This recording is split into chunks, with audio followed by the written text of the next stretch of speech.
Hi, everyone. I'm Ashley Cooper. Life's been a whirlwind of amazing lately.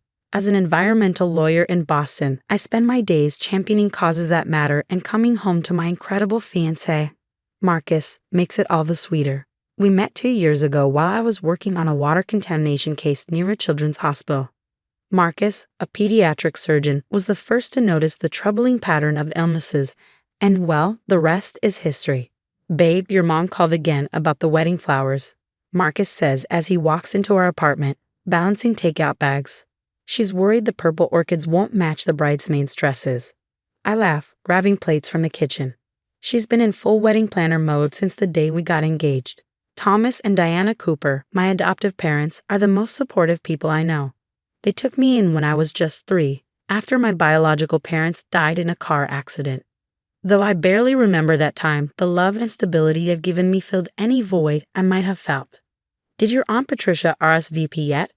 Marcus asks, his brow furrowing slightly as we sit down to eat. I sigh, nudging my food around with my fork. Yeah, she did. She wrote a note saying she wouldn't miss her special girl's big day for anything. She always makes a point to remind me she's the reason I found my forever family. Marcus looks at me curiously. You don't talk about her much.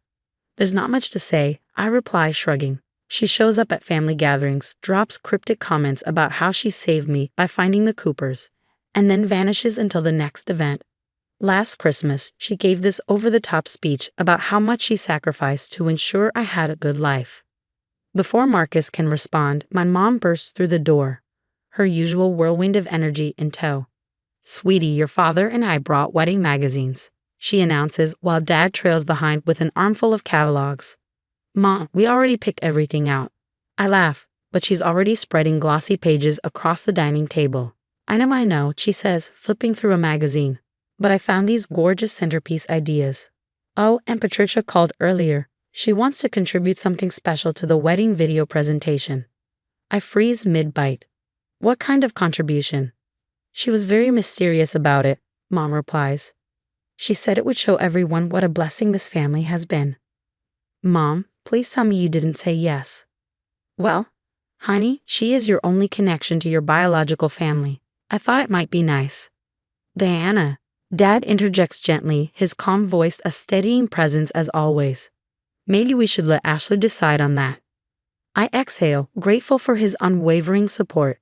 He's been my rock from day one, teaching me to ride a bike, helping with homework, and comforting me through heartbreak. My parents have given me everything I could ever need. It's fine, I say at last. Let her contribute whatever she wants. It's not like she can ruin anything. The wedding's going to be perfect. Marcus squeezes my hand under the table, a reassuring gesture. The rest of the evening is spent humoring Mom as we browse centerpiece options, while Dad regales us with embarrassing stories from my childhood. This is my real family, the people who chose me, raised me, and loved me unconditionally. Whatever Aunt Patricia has planned, it won't change that. Later that night, my phone buzzes with a text from Patricia. Can't wait to show everyone at the wedding what a blessing you've been to us all, sweetie. It's time everyone knew the whole story. I show Marcus the message and his brow furrows. Are you sure you're okay with this? What's the worst that could happen? I shrug, brushing it off. I'd soon regret those words more than anything I've ever said. The ballroom of the Boston Harbor Hotel sparkled with elegance. Crystal chandeliers cast a warm glow over meticulously arranged centerpieces, and laughter filled the air. Everything was perfect. Marcus looked dashing in his tuxedo, and I couldn't stop smiling as we greeted our guests. Ladies and gentlemen, please take your seats for the special video presentation, the DJ announced. Ready for our love story montage, Marcus whispered, squeezing my hand. But as the screen flickered to life, my breath caught. Instead of the romantic montage we prepared, grainy footage began to play. The timestamp in the corner read July 15, 1999, the day I was adopted. What is this? My mom gasped, her voice trembling as she stared at the screen. The footage showed a tiny version of me, clutching a worn teddy bear and crying, while Patricia's voice played over the video in a dramatic narration. I'm doing what's best for her, even though it breaks my heart. The Coopers will give her what I can't. Turn it off, I hissed at the DJ, who was frantically pressing buttons with no success. The video continued, now showing the younger Patricia dabbing at her eyes with a tissue. I'm sacrificing my own happiness for Ashley's future. It's the greatest act of love I could show. Oh my God, Marcus muttered, already rising from his seat. The footage shifted to Patricia arguing with what appeared to be other prospective adoptive families. No, they're not right for her. I have to make sure she goes to the perfect home. I promised my sister. This is beautiful, Patricia's voice rang out across the ballroom. She stood at her table, a self-satisfied smile on her face. I wanted everyone to see the true story of how this family came to be. My chest tightened as the footage kept rolling. It showed Patricia pressuring my parents, making demands about visitation rights, and insisting on being recognized as my savior. I gave up everything for you, Ashley, Patricia announced to the silent room, spreading her arms wide. And look how wonderfully it turned out. I'm the reason you're standing here today. You're the reason this wedding is ruined, my best friend Sophia snapped from the bridal party table. The room erupted in whispers, and I could feel hundreds of pitying eyes on me. My wedding dress, the one I'd spent months choosing, suddenly felt suffocating. Did you really think this was appropriate? Marcus stepped toward Patricia, his voice trembling with anger. Of course. Everyone should know what I sacrificed, Patricia declared. Stop saying that word. I finally found my voice, tears streaming down my face. You didn't sacrifice anything. You spent my entire life trying to take credit for my happiness. Ashley, sweetie, I only wanted. Get out, my dad's voice cut through the chaos like a blade. Get out of my daughter's wedding, now. But the video isn't even finished. There's more. Security, Marcus called, and two men in black suits appeared almost instantly.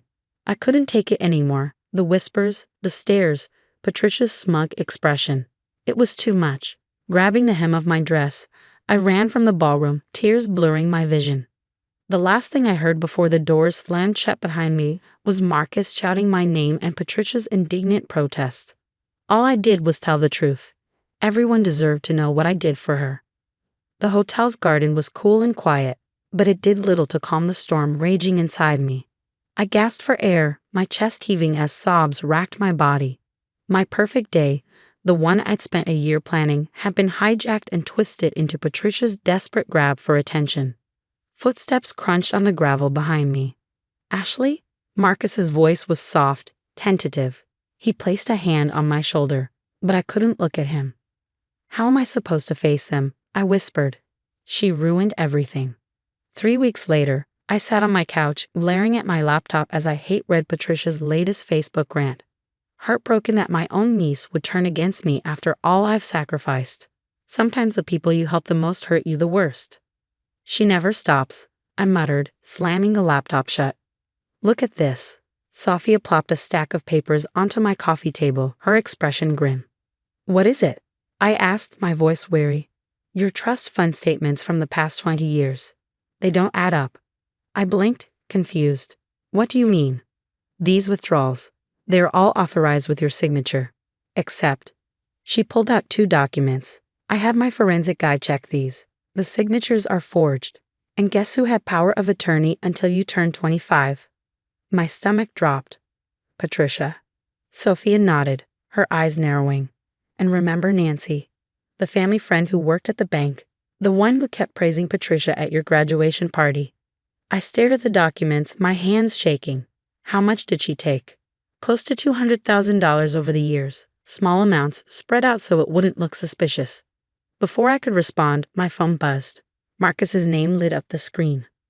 Babe, you need to see this, he said urgently. One of my patient's mothers just sent me screenshots. She used to work with Patricia. Apparently, this isn't the first time she's pulled something like this. What do you mean? She was fired from her accounting job in '98 for financial discrepancies, right before she took temporary custody of you. Sophia was already typing furiously on her laptop. Her Facebook crusade is backfiring. People are coming out of the woodwork with stories about her. That charity she claimed to run? Never registered. The volunteer work? No records. Another notification pinged on my phone. Patricia's latest post featured an old photo of me at my 3rd birthday. I gave up so much to ensure she had the best life possible. That was it. My hands trembled with anger as I grabbed my phone. That photo was private. She had no right. Wait. Sophia's sharp voice cut through my fury. She was staring intently at the screen. Ashley, look at the date stamp on this photo. I frowned, my eyes zeroing in on the corner of the image. This was taken 2 weeks after my parents' accident. Exactly, Sophia said, her tone loaded. You're wearing a brand new dress in this picture. But according to the trust fund records, Patricia claimed she couldn't afford new clothes for you that month. That's why she applied for an emergency withdrawal of $5,000 for basic necessities. I clenched my jaw. Let me guess. The money never went to clothes or necessities. Nope. Sophia smirked grimly, pulling out another document. According to her credit card statements, which I just happened to dig up, she spent that exact amount on a luxury cruise deposit. The very next day. Before I could respond, my phone buzzed again. Another social media notification. But this one was different. A man named Robert Thompson had commented on Patricia's latest pity post. Is this the same Patricia Anderson who handled the Wilson Family Trust in 1997? Because I have some very interesting documents about that. Sophia leaned back, her eyes gleaming. It's all unraveling. I looked at her, determination hardening in my chest. The lies end today. The headline on the morning's Boston Globe said it all. Trust fund fraud and family betrayal. The dark truth behind a viral wedding video. Sophia's expose had taken the front page and my phone hadn't stopped ringing since the article dropped. The FBI agent's words from yesterday echoed in my head. Miss Cooper, your aunt's involvement in the Midwest Investment Group fraud scheme goes back decades. Your trust fund was just the tip of the iceberg. Have you seen the news? Marcus called from the kitchen. I turned to see him holding a cup of coffee, the TV on behind him. Patricia's being escorted from her house right now. It's on every channel. I flipped to the local news. There she was, Patricia, no longer looking proud, being led to a police car in handcuffs. I did nothing, Mom. She screamed at the cameras, her face red with fury. Ashley, tell them. Tell them how I saved you. Turn it off, I said quietly. I didn't need to see anymore.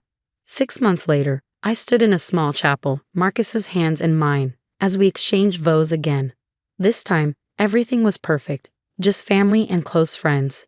No dramatic videos. No hidden agendas. Later that evening, as we celebrated in the garden, a letter arrived for me. Patricia's handwriting stared back at me from the envelope. I didn't hesitate. I walked to the shredder, fed the letter through, and watched the paper disappear. No regrets? Marcus asked, watching me closely. None, I replied. Some people don't deserve second chances. Sometimes the best revenge is living well and helping others avoid the same pain. My phone buzzed with a notification. Smiling, I opened it. Another family had just been approved through the foundation Marcus and I started. A little girl would be going home to her forever family tomorrow. Ready to meet our new success story? I asked Marcus, grabbing my keys. He smiled, taking my hand. Lead the way. As we drove past the city, the prison building loomed in the distance. Patricia would spend the next 15 years behind bars for her role in a fraud scheme. Her lies were exposed, her reputation destroyed. But me, I was just getting started.